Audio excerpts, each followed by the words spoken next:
உண்மையதாங்க சொல்றேன். ஆனா ஒண்ணுங்க, இவனுக்கு இந்த வேலைதான் சரி. பாருங்களேன் எவ்வளவு அழகா தொடப்பத்தை பிடிச்சு பெருக்குறான்.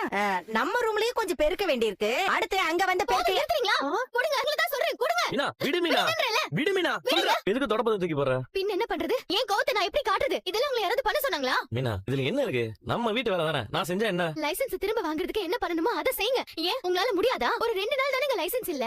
எனக்கு தேவையானதெல்லாம் செஞ்சு நல்லா தானங்க பாத்துக்கிட்டீங்க. யாருக்கும் எந்த குறையுமே நீங்க வச்சதில்ல. ஏதோ ஒரு நாள் இப்படி ஆயிடுச்சுன்னு இதுக்கு தீர்வு என்னன்னு யோசிக்கிறத விட்டுட்டு உங்களை நீங்களே குறைவா எடை போட்டுக்கிறீங்க. அதெல்லாம் ஒண்ணு இல்ல மீனா, தினமும் சவாரி போய் பழக்கமாயிடுச்சு. வேலை இல்ல, என்ன செய்யறேன்னு தெரியல, அதனாலதான் பண்ணேன். சும்மா இந்த காரணம் எல்லாம் சொல்லிட்டு இருக்காதீங்க. வேலை போனதுக்கு அப்புறம் நீங்க தொடப்பத்தை கையில எடுத்தா என்ன அர்த்தம்? உங்க மனசுக்குள்ள இனிமே எல்லாம் முடிஞ்சிருச்சு. சார் கிட்டயும் பேசிருக்கோம். அவங்க என்ன ஏதுன்னு பாத்துட்டு கூப்பிடுறேன்னு சொல்லிருக்காங்கல்ல. மீனா அதெல்லாம் சரிதான் மீனா, எனக்கு நம்பிக்கை இல்லாமலாம் இல்ல. அப்புறம் என்னங்க, இன்ஸ்பெக்டர் சார் வீட்ல இருந்து தான் கூப்பிடுறாங்க. சொல்லுங்கம்மா. மீனா, நான் அவர்கிட்ட பேசிருக்கேன். கொஞ்சம் வீட்டுக்கு வரியா? அப்படியாம்மா? சரி, நான் அவரை கூட்டிட்டு வந்துடுறேன். இல்ல மீனா, நீ மட்டும் வா. சரிங்கம்மா, நான் வந்துடுறேன். பாருங்க, பிரச்சனை முடிய போகுது. என்ன வீட்டுக்கு கூப்பிடுறாங்க. கண்டிப்பா என்ன செய்யலாம்னு சார் ஒரு முடிவு சொல்லுவார். நான் போய் என்னன்னு பாத்துட்டு வந்துடுறேன். வாங்க ரோகிணி, எதுக்கு வர சொன்ன சுட்டி? உட்காருங்க. இந்தாங்க, என்னது? ஓபன் பண்ணி பாருங்க. என்னது இது? பார்த்தா தெரியல? Gold chain, gold model. இது எதுக்கு இப்ப என்கிட்ட காட்டுற? காரணம் இருக்கு. இந்த நகை எனக்கு தெரிஞ்ச ஒருத்தரோடது. இதோட ஒரிஜினல் விலை கண்டிப்பா 3 லட்சம் ரூபாய்க்கு மேல இருக்கும். எனக்கு கரெக்டா தெரியல. இது 3 லட்சம் ரூபாய்க்கு மேல தான் இருக்கும். ஆனா அவர் எனக்கு 1 லட்சம் ரூபாய்க்கு கொடுத்தாரு. அது எப்படி இவ்வளவு விலையை குறைச்சு கொடுப்பாங்க? அவருக்கு ஒரு அவசரம்னு கொடுத்தாரு. எனக்கு இப்ப அர்ஜென்ட்டா பணம் தேவைப்படுது. அதனாலதான் உங்களை கூப்பிட்டேன். நீங்க வாங்கிக்கிறீங்களா? அவர்கிட்ட என்ன விலைக்கு வாங்கணும் அதே விலைக்கு நான் உங்களுக்கு கொடுத்துறேன். இது யாருக்கும் கிடைக்காது. சரி, முதல்ல உங்ககிட்ட கேட்கலாமே தான் கேட்டேன். வேற யார்கிட்ட கேட்டா